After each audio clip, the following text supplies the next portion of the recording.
Research Library Partnership, which both underwrites and inspires our work. The OCLC RLP is hosting this webinar today. And for those of you who are at OCLC RLP institutions, I want to thank you for your continued support and input into our work. These are crucial to our success. So I am really quite thrilled today to welcome our presenters. But first, we'll turn things over to my colleague, Chayla Scott-Weber, who will kick things off for us. Chayla, take it away. Thanks, Marilee. Hi, everyone. I'm Chayla Scott-Weber. I am a senior program officer here at OCLC with the Research Library Partnership. My work for the RLP focuses on supporting learning and research related to archives, special and distinctive collections. And OCLC research has a really long history of work in the area of archives, special and distinctive collections and research libraries. We work in special collections because we recognize them as an important site of knowledge creation, which is made possible by the library's commitment to the stewardship of their distinctive collections. And we know that the unique nature of the material in special collections can make scaling work on these collections a challenge. And so we work to identify areas of common need and patterns of innovation to help libraries make the most of their investment in their special collections. Back in October of 2018, we released the Research and Learning Agenda for Archives, Special and Distinctive Collections, which articulates the shared challenges and opportunities research libraries are facing in this sphere and suggests some approaches for working on them together. It was created through a participatory process with the archives and special collections community, and it's now, and it continues to guide our work in this area.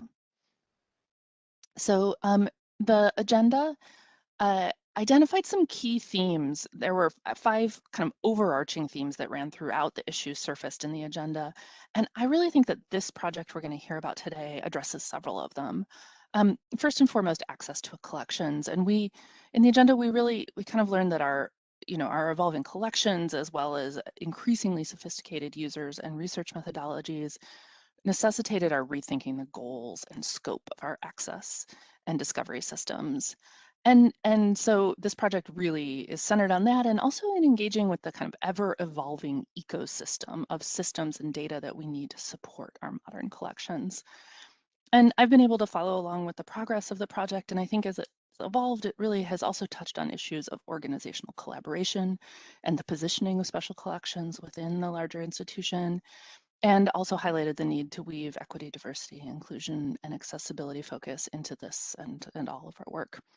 So this is clearly a timely project engaging with real need in the special collections community. So I'm super excited that we get to hear about the conception and design and evolution of the project today. And I'm grateful to all of our speakers and all of you for joining us. So with that, I'll turn it over to them. Hello and good morning, everybody. I'm Mark Matienzo. My co-presenter, Dinah, and I will be doing slightly more formal introductions in just a second, but thank you for joining us for our presentation on the Lighting the Way project. I just want to acknowledge really quickly that there have been many people involved with this project, including our facilitators, participants at our 2 sets of meetings, and other contributors. Just because of the sheer volume, and I see many participants in some of our past events that are listed in the attendees. There are so many that is really difficult to list them all. So we do have a set of acknowledgements which provides links out to additional resources at the very end, because the font size would be incredibly tiny if we tried to list them all on our slides. So next slide, please. So I'm Mark Matienzo. I'm the Assistant Director for Digital Strategy and Access at Stanford University. And allow me to introduce my colleague, Dinah. Hi, my name is Dinah Handel, and I'm the Digitization Service Manager at Stanford University Libraries. Great. Next slide, please. The Lighting the Way project is facilitated by Stanford University Libraries, which focuses on improving discovery and delivery for archives and special collections. It has been funded as a National Forum grant from the National Leadership Grants for Libraries program of the Institute of Museum and Library Services. We believe there's an opportunity to get a broader and more in-depth understanding of how systems and people work together to support archival discovery and delivery, and to develop a forward-looking agenda describing an ethical, equitable, sustainable, and well-integrated future for access and use of archives and special collections. Can you stay on the previous slide? Can you go back one slide? Thank you. The Lighting the Way project originated at the intersection of a few key areas of investigation. First of all, archives and special collections were beginning to reconsider how to effectively provide discovery, access, and delivery for their holdings. Some of this work has been focused on understanding the components of systems supporting how these functions fit together. For instance, our work at Stanford on ArcLight, which is an open source discovery environment for archives, related heavily to how systems work together. These included discovery systems, collection management systems, digital repositories, and more. We recognized early on in the project that this technology work and systems integration are performed by people, not just archivists, but a whole range of archives, library, and technology workers with varying skill sets, areas of expertise, and levels of responsibility in positional power within their institutions. We found that many of these challenges related by participants over time concern the challenges of collaboration and communication across these varying roles, particularly when focused on longer-term strategic planning. Because of these challenges, we recognize that many in the archives community felt most comfortable sharing information or presenting on completed projects rather than providing insight into their work at earlier or more formative stages. Work at OCLC Research, such as the work that Taylor acknowledged on the research and learning agenda for archives, special and distinctive collections and research libraries, also connected to this work. This included the description of the ecosystem of systems and understanding the skill gap necessary to allow archivists and librarians to fully participate in open source software communities, to the recognition of the changing nature of collaborations to allow effective access to collections. Next slide. Archival discovery and delivery is how we describe what people and systems do to support finding, accessing, and using material from archives and special collections. Systems include not just software, but also workflows, paper forms, standards, and more. We also refer to software specifically as front-end systems in this case, which include things like those systems that support the search and presentation of archival description, the delivery and presentation of digital objects, request management systems, and interpretation and crowdsourcing platforms. Part of the broader challenge is how to determine how to effectively align the people, processes, and systems that fit into this broader function. It requires close collaboration across job roles and responsibilities, departments, and institutions like other areas of work, but in some senses, it seems like it's the least understood. Fundamentally, Lighting the Way is a practitioner-focused project that seeks to improve collaboration. We have four main goals in the project. First, to map the ecosystem of archival discovery and delivery. Two, to develop a set of conceptual and actionable recommendations that respond to technical, ethical, and practical concerns. Third, to build a shared understanding between practitioners charged with this work. And four, to activate a diverse group to develop and adopt our recommendations and findings across a variety of contexts. Our project activities roughly break down into two categories, meetings and research, publications, and communications. We'll be talking about each of these in a bit more depth throughout the presentation, but they included the forum, which we hosted at Stanford University in February 2020, and the working meeting, which we held in April of May this year online. Our research and writing activities include early stage research in the project before the forum, as well as our work to synthesize participant contributions from the working meeting into the project's handbook, as well as other project reports, presentations, and other publications to report out on our work. The meetings, as well as the participants themselves, are critical to the success of the project and give us the information that we will later synthesize. To ensure that we're able to get what we need in terms of project participation, we wanted to find a way to unleash and include everyone in the process. Participants in both meetings opted in and had to apply to participate, but even that was not enough. We wanted to ensure that we are providing a space that allowed everyone an opportunity to contribute and to have people feel like they didn't need to be an expert. To be truly transformational, our work needed to be conducted in a space that acknowledges the power dynamics of bringing together workers across professional contexts, roles, and job classifications, acknowledging institutional privilege and the lack of representation of marginalized people within the archives, library, and technology sectors. Part of this work was supported by the use of community agreements and a code of conduct as a baseline of interaction. The community agreements defined a positive baseline and set of norms for interaction, and the code of conduct existed to draw a conscious separation from undesired and unacceptable behavior. In addition, we had a set of facilitator commitments that defined our goals in keeping session to time, to allow for breaks, and so forth. This also influenced our choice of facilitation methods. We wanted to avoid purely passive interaction, as we saw charting the desired future state of archival discovery and delivery as something that we wanted input and guidance to shape. To allow for participants to shape this direction, we had to strike a balance between control and freedom in the facilitation methods that we chose for the forum and working meeting. Traditional structures represented towards the left of this diagram focus on someone leading or controlling discussion in a particular way. We wanted to open up more possibilities, but not really have it be a total free-for-all, as you see on the far right of this diagram. Instead, we had to focus on providing a set of guidelines or simple rules for participants to follow to give them a sense of direction of where they were going. Ultimately, our work was informed the most by Liberating Structures, a set of facilitation methods and principles that focus on getting to the purpose of our convening people in the project's meetings. While we drew on additional sources for the activities, Liberating Structures provided the overall framework for both the forum and the working meeting. When we talk about each event in more detail, we'll share information about additional models that inform the structure for them. Central to using Liberating Structures methods are understanding the set of 10 leadership principles that demonstrate what's possible when you intentionally use them to structure interactions. These principles were vital to how we selected and engaged with the planning for the events, our facilitators, and participants.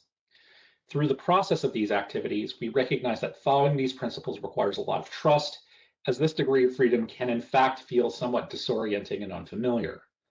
Our experience with the forum, for instance, allowed the project team to see that we needed to contextualize the work that we were doing through the principles to help make expectations clear to our participants. In addition to the principles, each of the Liberating Structures methods specifies 5 design elements that make their generic purpose and requirements clear. An important part of this is what's called the structuring invitation. This is essential as it specifies how the facilitator is asking participants how they're expected to engage in a given activity. It also defines how participation is distributed, how groups are configured, the space and supply needs, and the sequence and allocation of time for each step. TRIZ is an example of a specific Liberating Structures method that we used in both the forum and the working meeting. In person, the interactions focused on discussion, but were backed with paper and other tools to record the discussion. Virtually, we found that quiet brainstorming using a virtual whiteboard with follow-on discussion worked better. In both cases, the exercise is intended to include everyone in the activity and to give them an equal opportunity to contribute. In TRIZ, we try to maximize barriers to a desired end state. It's a creative exercise that encourages everyone to embrace ridiculousness, but then it turns the mirror back on ourselves to question our own behavior, as similar to the barriers or anti-goals that we imagine. This allows us to audit what we need to do to change that behavior. And I will pass it off to Dinah to talk to us about the forum. Thanks, Mark.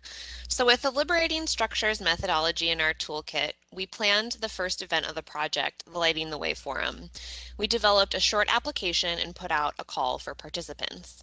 These applications were reviewed by the project director and 2 participant advisors who selected participants using a rubric designed to ensure a practitioner-focused, diverse and inclusive forum which would encourage ongoing conversation. We received over 200 applications and were able to accept 71 applicants for the forum. The forum was held over 2.5 days, with the first half day focusing on context-setting presentations from the project team and select participants. The remainder of the time was organized as facilitated activities, much of which was done in small groups at tables with facilitators. The forum's goals described here are aspirational, but also intentionally designed fuzzy to motivate the general direction of the work without precluding possibilities. The authors of Game Storming, another strategic facilitation method used, write that fuzzy goals tend to have 3 characteristics: that they must be aligned with people's passion and energy, that they require tangible artifacts to help make them understandable, and that they're progressive or that they change over time. Our forum's fuzzy goals were to visualize, map, and build connections between one another, our work, the systems we rely on, and the communities we serve, to organize around shared opportunities and challenges identified by participants, and to provide a platform for engagement with the project, including future participation. The forum used an intentional progression of lateral thinking steps. We started with divergent thinking, moved to emergent thinking, and closed with convergent thinking. We started by asking participants to articulate what they know, what they believe, and what they think the possibilities might be for archival discovery and delivery, with the goal of getting as many ideas out in the open as possible. We solicited divergent perspectives. Participants offered blue sky ideas, discussed what might be possible, and what they wanted to try. From then, through facilitated activities, participants responded to those ideas and explored them further. They sought out patterns and analogies, sorted through group ideas, and experimented. This work was emergent and enabled new ideas to emerge. Finally, we assessed potential decisions and directions, which helped us define where we wanted to put our energy towards action. This was a convergent activity that allowed us to select the most promising areas for work. Through review of notes and artifacts produced during the forum, the project team identified a number of important themes about archival discovery and delivery, which informed the subsequent working meetings and other project activities. First, we found that leadership skills are critical to success in improving archival discovery and delivery. Investing in people, building trust, and influencing colleagues are an essential part of making progress. Relatedly, collaboration, strategic alignment, and shared development are also viewed as key to this work. Participants articulated value in sharing information about their work early and often, even if institutions may have divergent goals. This included emerging work on virtual reading rooms, which you'll hear more about today. Next, we heard a consistent need for user studies and user experience research in archives, especially at scale across institutions, as well as further work on accessibility across the sector. Finally, participants articulated that they see how political, economic, and structural factors impact archival discovery and delivery directly, and many are eager to address this despite a lack of simple initial steps. The working meetings were conceived as a way for participants to continue thinking about the themes that emerged at the forum, with the goal of producing a written contribution that described the present state or future opportunities in archival discovery and delivery. The project team drafted a call for participation, distributed it widely within the community, and offered office hours for prospective applicants. Attendance at the forum was not a prerequisite, and forum attendance also did not guarantee that applications would be selected. Groups ranging in size from 3 to 9 participants responded to the CFP and drafted 250-word abstracts on their topics, with the understanding that they may evolve over the course of the working meeting. Out of 24 applications, 9 groups were selected and each assigned a facilitator who would work with them throughout the working meetings. The working meetings took place over 6 weeks and consisted of 4 separate meetings. 2 of the meetings were 2-hour-long plenaries where all participants attended the same session and were placed into random or group-based breakout rooms depending on the activities. The other 2 meetings were scheduled between the facilitator and group members and consisted of activities based on the strategy not working model from Liberating Structures. Groups were encouraged to also meet on their own without facilitators to work on their written contributions. Strategy not working is a focused application of liberating structures to inform strategic planning. This model, developed by McCandless and Schartau, is intended to be an iterative process to guide participants through 6 questions related to strategic planning. The iterative approach allows participants to re-engage with past questions and enables distributed control and influence. The process is intended to allow strategy to be more responsive to emergent challenges and nascent opportunities. These 6 steps include understanding purpose and context, identifying challenges and the baseline, the ambition for what they want to accomplish, and determining how they will act toward the future and evaluating their work as they go. At the first meeting, session 1, we focused on purpose and asked groups to collectively define and articulate their purpose. Session 2, in individual groups with facilitators, focused on context and challenge. 2 questions guided our work. What is happening around us that demands creative change, and what paradoxes must we face to make progress? Session 3, also in individual groups with facilitators, focused on baseline and ambition. Groups considered their baseline, where are we starting honestly, and their ambition, given our purpose, what seems possible now. By the third session, participants were expected to be making progress on their written contributions in advance of sharing a final draft with the project team by July 1. Our last session, a plenary, focused on action and evaluation. We asked participants to reflect on the question, how are we acting our way toward the future, evaluating what is possible as we go? Each group also did a short presentation on their topic. Participants had time for an individual journaling activity, and then we had mixed breakout rooms for a final facilitated activity. Across both the forum and the working meeting, participants noted that the facilitated structure was highly beneficial.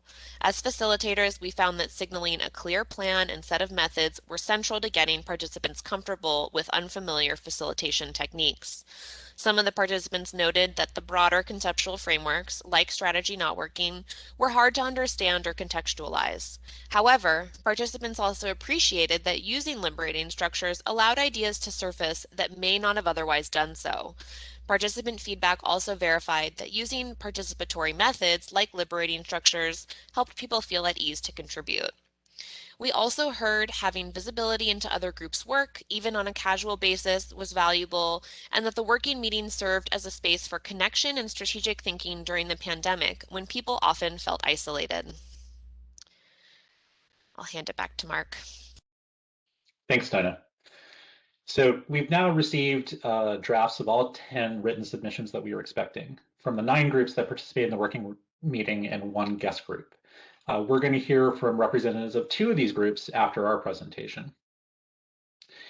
As you saw from when we started to define archival discovery and delivery broadly, one of the things that I think you might notice about this is that the written contributions also reflect that.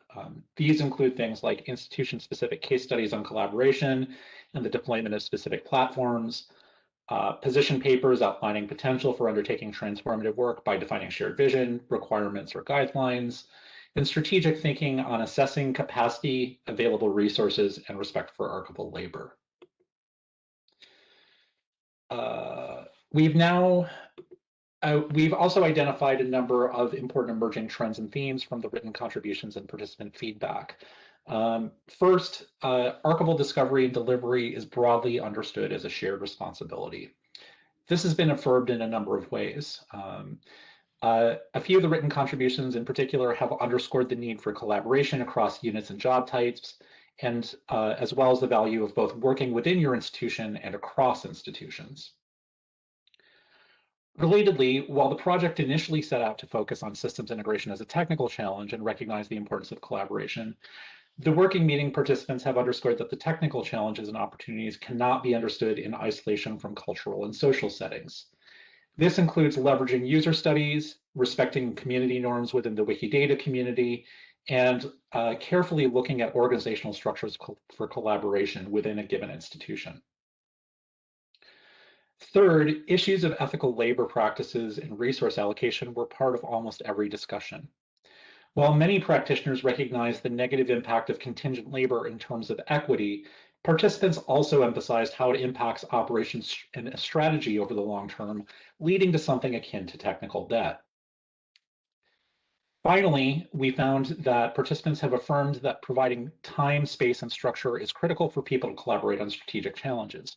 Practitioners need a space to articulate vision and goals that informs their work, and it needs to match the realities of how resources are allocated. Through this process, participants indicated a deep and systematic understanding of how these factors impact their ability to plan for an effective future for archival discovery and delivery.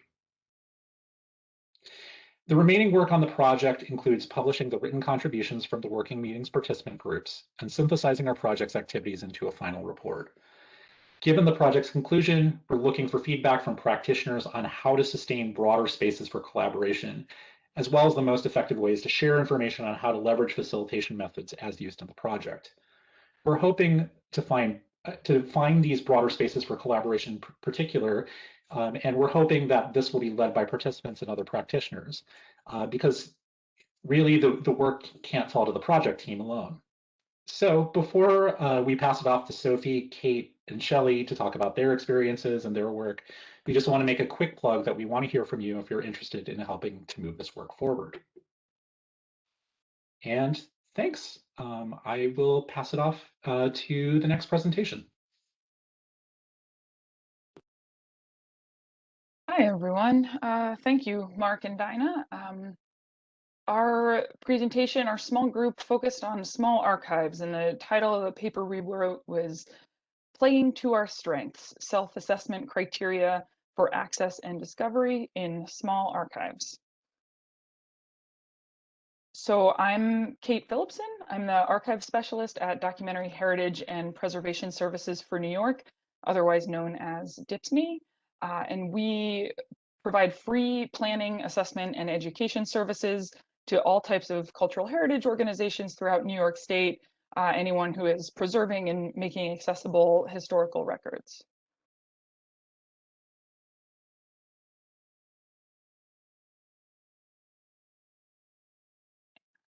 Sophie is going to introduce herself in a minute, I think.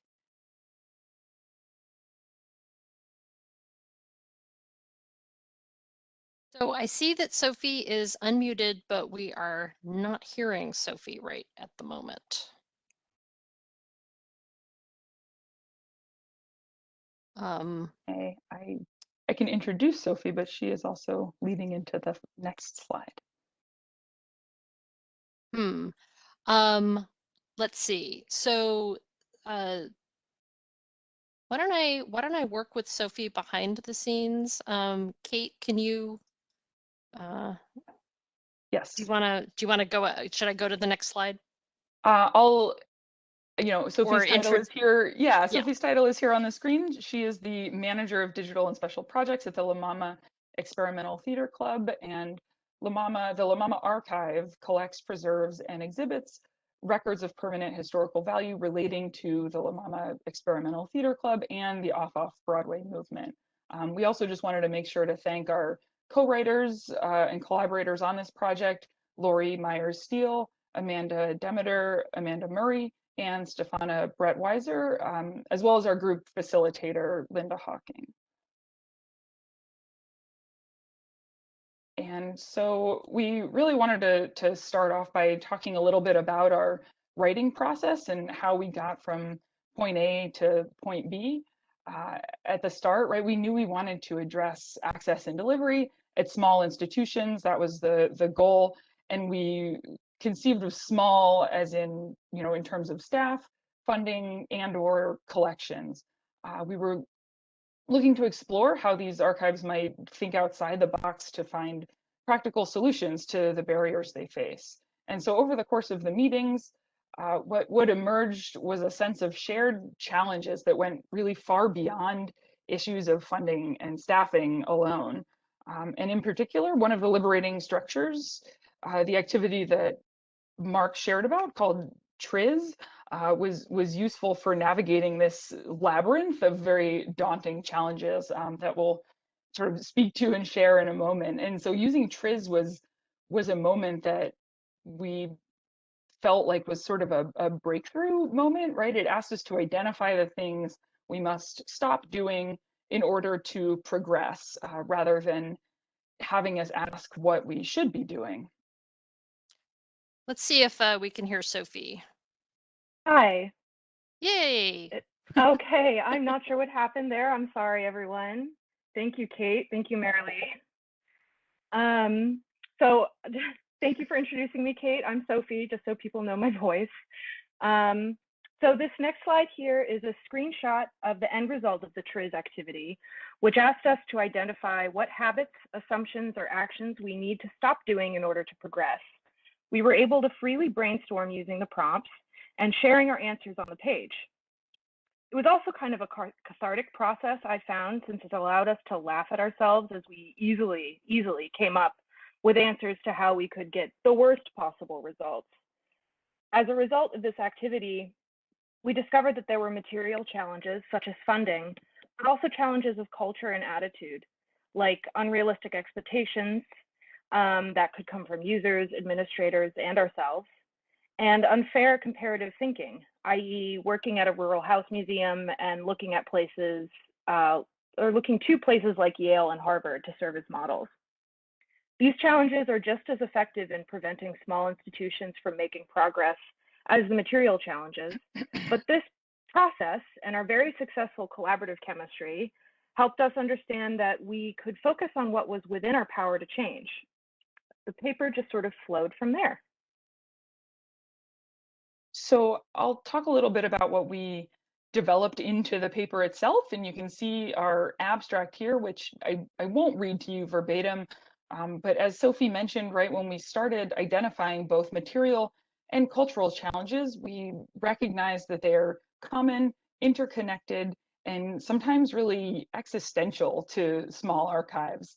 And we realized that it's important to acknowledge these challenges, right? We can't just ignore them. We tried to build off of the challenges for this work, right? It's a little bit easier as a habit to attempt to ignore them, but winds up kind of circling around and kicking you in the end. So broadly, this work led us to ask some questions of ourselves and of our peers working in small archives. First, what would it mean to acknowledge and move beyond these shared challenges? How can small archives be empowered to begin brainstorming creative strategies for discovery and access by embracing their unique strengths and readily available tools? And can providing discovery and access feel successful if we reframe or reevaluate the larger context of what being a small archive can really mean and look like? So the challenges we identified are probably familiar to most of you, but I'll try to mention them quickly here as we were considering them in the context of all the aspects of archival discovery and delivery systems. Also, as you know, right, these challenges can have a lot of nuance. So to try to keep it a little simple for now, we first touched on the general challenge of limited resources, but also the fact that it takes work to assess and prioritize where those resources are most needed in any given institution, right? Especially for adopting and implementing new technologies. Archival budgets need to reflect sustainability and growth, and sustainability for new technology or for digitization or cataloging projects. It's not always built into grant funding for a specific project, and this can potentially wind up creating more long-term stress than benefits. Also, archivists at small organizations are often expected to understand and manage so many different aspects of archival work, right? If there's only one or two staff members, or if it's only volunteer run, yet folks don't necessarily have expertise in every single area. So finding appropriate professional development opportunities to expand knowledge and meet high expectations can also be really challenging. And of course, archivists who have little support overall must be really adept at managing internal administrative needs and expectations too, as well as advocating and communicating effectively with the public and with all types of archival users. So considering all of that and more, we tried to recognize where the small scale of organizations can actually be a benefit, and how we can try to shift the mentality of small archives and use that small scale as an advantage for archivists and for discovery and delivery systems. And so we talked about how less administrative overhead can be a positive and can allow for increased flexibility in archival work sometimes. This can lead to trying new technologies or techniques, and doing that without needing to roll out a massive change, or leaves you with an easier ability to adapt processes as you're developing and implementing them. With a deeper knowledge of collections content and context, archivists at small organizations can also build strong relationships with users, which can help provide improved service for users' needs. as well as support the development of overall priorities for the organization. And really, essentially, we think that communication can be easier in some ways at these small organizations, right? Archivists can develop systems of discovery and delivery that set realistic goals, that help them listen in order to better meet researchers where they are, and reflects on the specific archive's needs and expectations. As Sophie mentioned, sort of instead of being comparative. And so these are just a few of the self-assessment questions that we developed, which really came out of the theorizing we'd been doing. Again, I think it was mentioned earlier, we wanted this paper to be able to manifest in a way that helped archivists start taking some action and try to understand where they could make improvements in providing discovery and delivery sort of on the ground.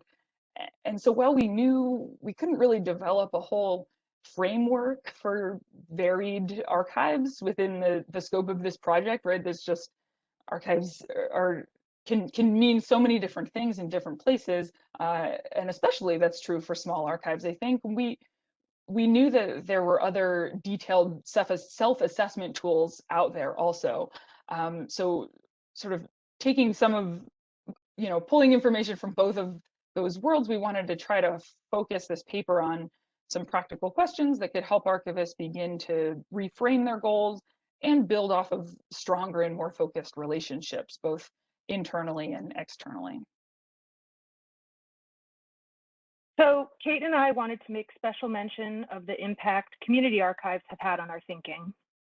As part of our research, we read and discussed a lot of the current discourse on community archives and thought there was a natural connection between that work and the questions we were asking ourselves for this paper.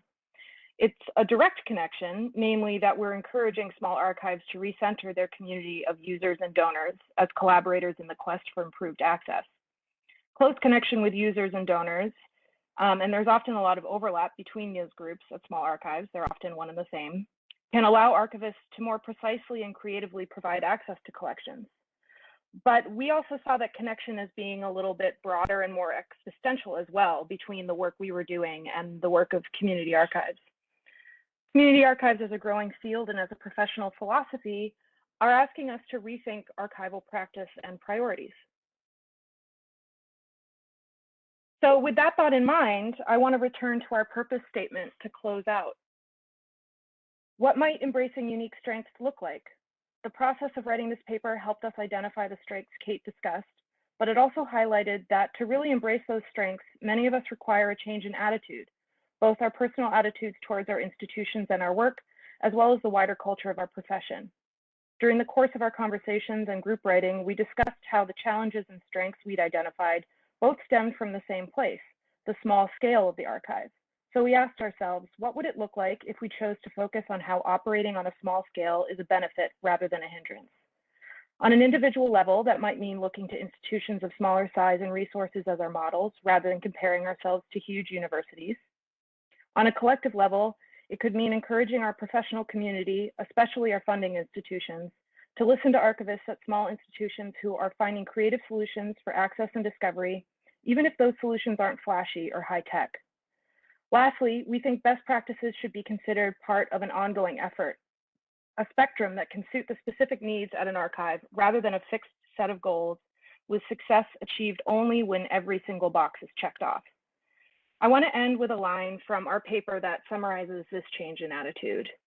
In an effort to shift away from a culture of comparison, unrealistic expectations, and a scarcity mindset, archivists working at small institutions should feel encouraged to look first toward what they do have rather than what they lack. And that is what we have for you today. Thank you all so much. Thanks, Kate and Sophie. Hello, everyone. I appreciate your tuning in. My name is Shelley Black, and I'm currently a Libraries Fellow in Special Collections at North Carolina State University.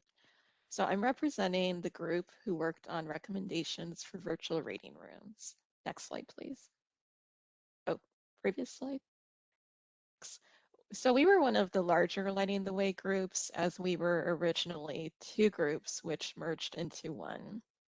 Our members consisted of previous Lighting the Way National Forum participants, and we also had those joining Lighting the Way for the first time, like myself. So my group members who I wanted to acknowledge are Elvia Arroyo Ramirez, Annalise Verdini, Greg Cram, Catherine Gronsbell, Nick Krabenhoft, Kate Lynch, Genevieve Preston, Heather Smedberg, and our facilitator was Wendy Hagenmeyer. We represented a variety of institutions, academic, public, nonprofit, government, and we're all in different stages of having implemented or planned virtual reading rooms. Next slide. So to make sure we're all on the same page, I should share that we used the Society of American Archivists definition for virtual reading rooms. Quote, a controlled online research environment in which the discoverability and or downloading of materials is deliberately limited and our access is restricted to users who have created a limited term account and agree to terms of use similar to those that apply in a physical reading room of an archival repository. So not only has the size of our group demonstrated the interest in and need for virtual reading rooms, but from the National Forum, there was also a call for a shared virtual reading room service or one depending on existing services. The need for copyright and fair use guidelines, as well as a community of practice, also emerged from the forum. And it goes without saying that the demand for remote services in the past year has made virtual reading rooms a very timely subject. Next slide. When we first convened as a group, we recognized that current virtual reading room development has been siloed and the literature has lacked recommended practices. So we sought to answer these three questions. What are the system agnostic minimum requirements to develop a virtual reading room system and service? What human, intellectual, and material resources are needed for both system development and ongoing service? And what are the legal and technical requirements or considerations that will underpin the development of virtual reading rooms? The Liberating Structures exercises were really conducive to answering these questions. Next slide. Next slide, please. In our first session together, our group engaged in individual and group activities in a shared Google Doc, working on ideas which became this purpose statement. Articulate commonalities and differences in development and use of virtual reading rooms, prioritize cultural sensitivity in those activities, with both of these actions in service of enabling sustainable and equitable access. The statement guided our work throughout the working meetings and the writing process. Next slide. In a following session, we went through facilitated exercises using Google Jamboard, an interactive space where we could document our thoughts with virtual sticky notes. The context map exercise helped us understand and establish the landscape of virtual reading rooms. We looked at trends, political and economic factors, stakeholder needs, and uncertainties to consider. What you see here is a screenshot from our Jamboard. Another exercise, TRIZ, which Mark, Kate, and Sophie also mentioned, helped us identify what we should stop or not do with regards to virtual reading rooms. One of the questions we had fun with was, what would we do to achieve the worst result imaginable to achieve our purpose or goals? One of our answers to that was to have everything behind a paywall. Thanks to our facilitator, Wendy, these 2-hour brainstorming activities were very productive, focused, and energizing. So that by the end of the third session, we had made a lot of progress on the content to include in the written contribution. And the collaborative writing process was made easy by all the documentation we created along the way in Google Jamboard and our Google Doc notes taken by Wendy. I personally found the Liberating Structures methods to be a very inclusive way to share and generate ideas, where we could openly discuss or document our visions or pain points related to this topic.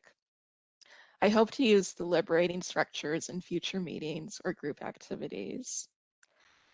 Outside of the facilitated meetings, our group just had to meet 2 more times to work on our written outline, edits, and feedback. Next slide.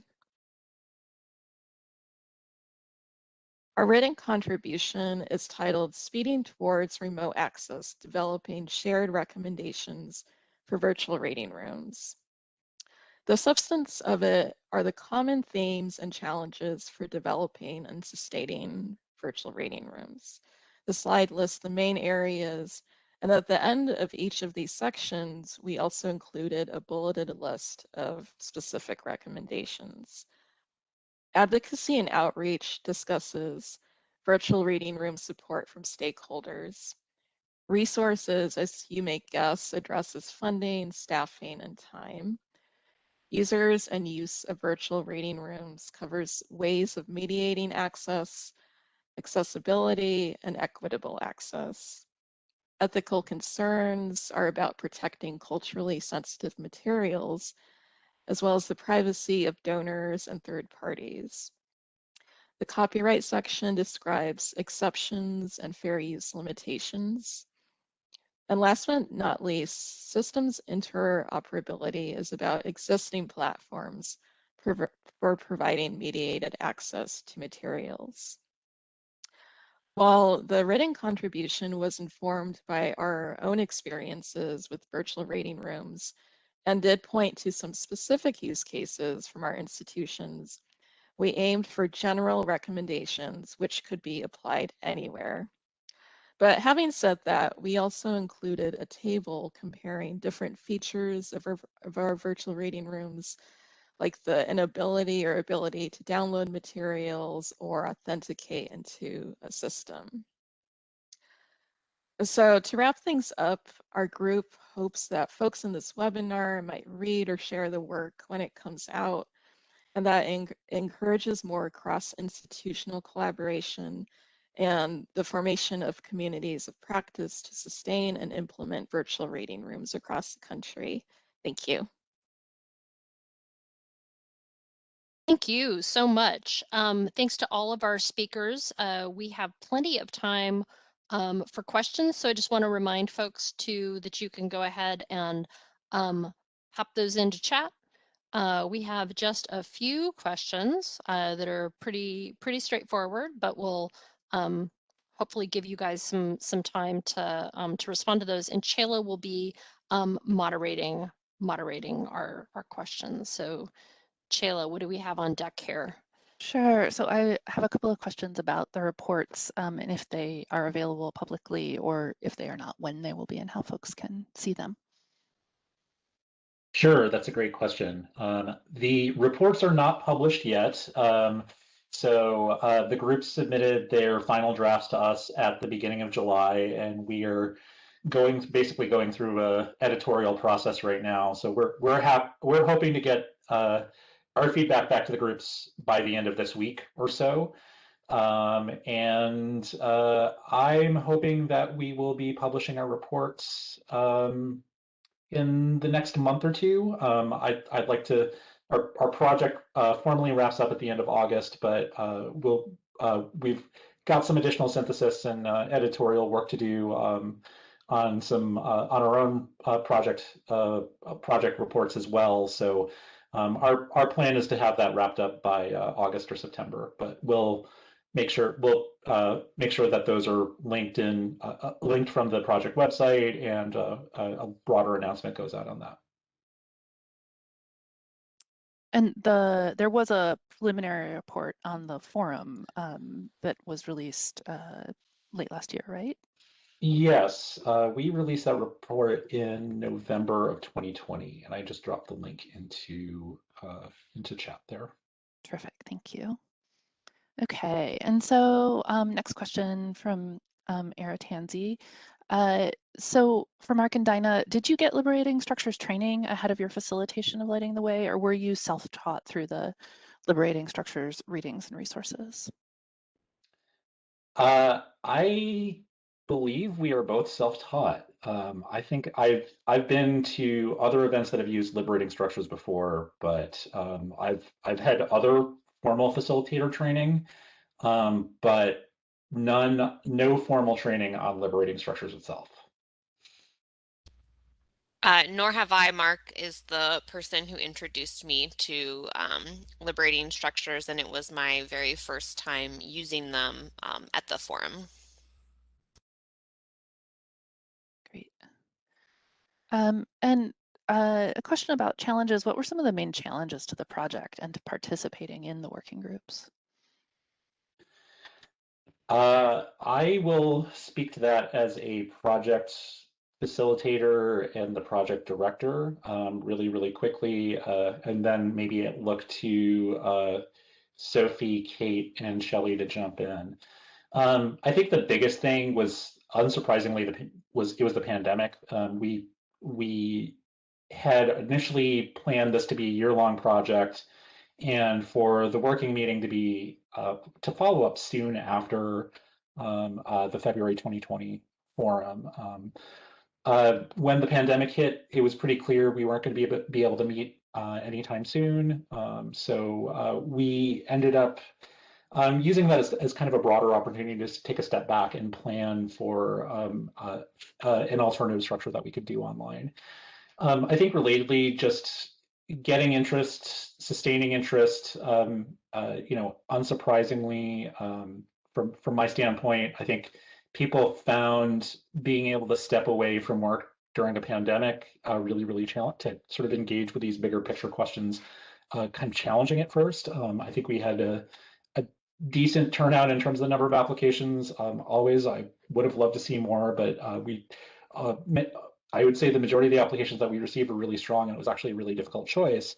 But it's just, I think we're constrained by the number of facilitators that we have and people's capacity to do this work right now.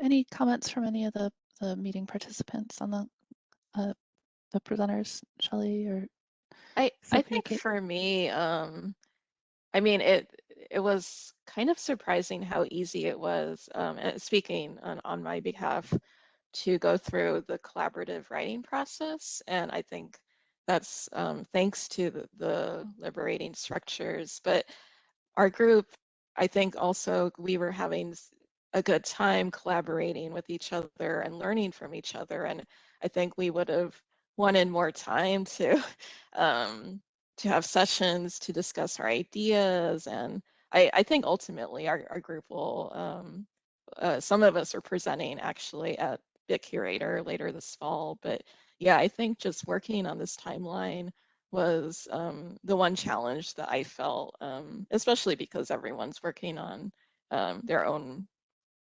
projects at their own institutions.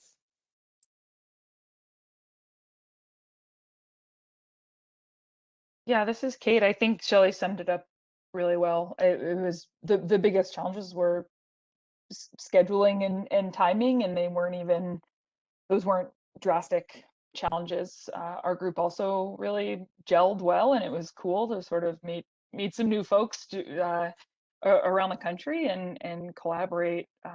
So we appreciated the opportunity to be able to work together. I'm going to combine a couple of questions here because we're almost at time. So we've got two questions about how things fit into the actually they're not really combinable, but so where do data-driven results paradigms fit within liberating structures, or how are they expressed in liberating structures?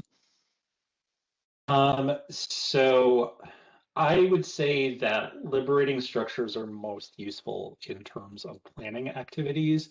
So typically with data-driven results, you have a sense of, what you want to measure, or you have identified a set of KPIs for a given sort of task or project or problem domain. So I don't think they're sort of like two distinct things, but I do see something like liberating structures being useful to, if you're not really sure sort of how you're going to assess success or what you're actually going to measure.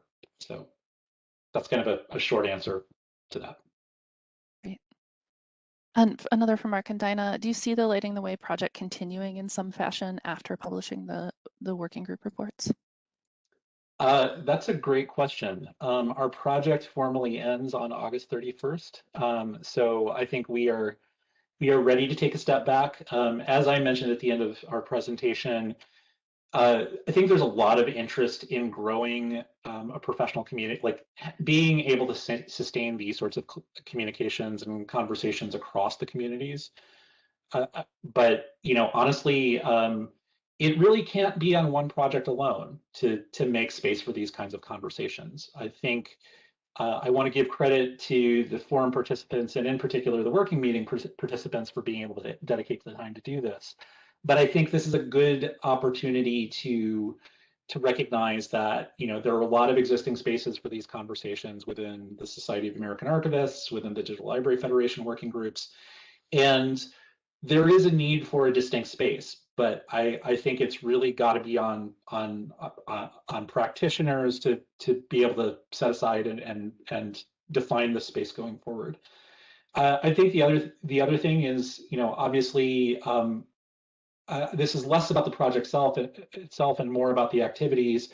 I do want to recognize that the participants in the working meeting in particular were encouraged to use this opportunity as a way to sort of have it as a stepping stone, either for future work. So, for example, Shelley acknowledged the presentation that's going to be coming up at the Bit Curator User Forum later this year from folks working on the virtual reading rooms.